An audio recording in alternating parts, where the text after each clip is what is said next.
it's time for transparency. We have to, we went through Watergate. We went through a period with Mr. Obama, President Obama, where he wouldn't, whatever he said, if he said anything, they'd talk about impeachment. This president does and says whatever he wants to, and there's no accountability. So I think it's time, and we will see what is released. Hope this doesn't turn out to be the Pentagon Papers, and that we can actually see what's there. If there's nothing to hide, then put it all out. There shouldn't be any reluctance for us to read and see and hear if there's no cover-up, or if nothing has been done. So Mr. Mueller's been doing his work for 2 years now, and it's time for whatever chickens to come home to roost. Angela right here for us.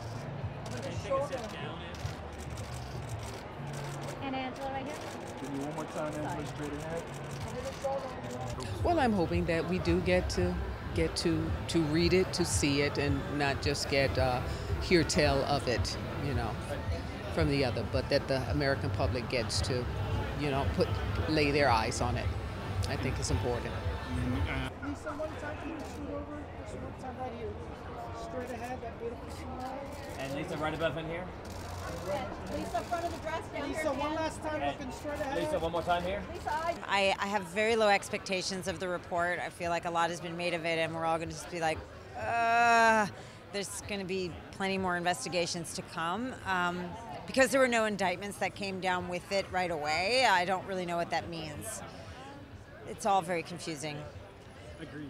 Yeah, I think we just need to focus on what's more important, which is who are our candidates and what are their messages and what do we need to have happen in our country to make it a place that can exist 10 years from now, 20 years from now, because I don't think we're on that path at the moment. Do you have And Angela right here on the left side. And Ms. Bassett right here. And straight ahead, Angela. Angela, one more time. And that smile on the left leg, straight ahead. and Miss Bassett, all the way to the end. But I am a lover of art and of history, American history, African-American history, and as an artist to see those things linked, because I think that art can be an impetus for change, for thought, for provocation. So I'm very, very excited to be a part of this evening. Sounds like Richard, Tina together. Straight ahead here, guys. That smile right here, right in front of and you. Tina, Richard together, look up. Tina, right here, right in front. And tell me about the piece that your daughter loaned out to this collection. Well, yes, I haven't seen the piece yet because they just purchased it, and I heard my son-in-law told me it was here, so I can't wait to see it. It's a Charles White, who is my very favorite artist that I've been talking to him about years, getting a piece, acquiring a piece of his art.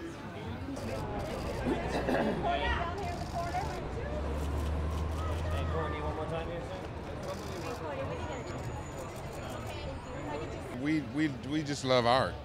My wife and I love, and I have an appreciation, as I was just saying, I grew up in museums. I'm from Detroit. My mother was a librarian for 30 years, Detroit Public Libraries. And every weekend we were at the Detroit Institute of Art or the Children's Museum. And so whenever we go someplace, I go to the museum. That's where, it's comforting to me to be able to see and travel. You can go into the Metropolitan Museum and you can go all over the world in there. And I think as art is healing.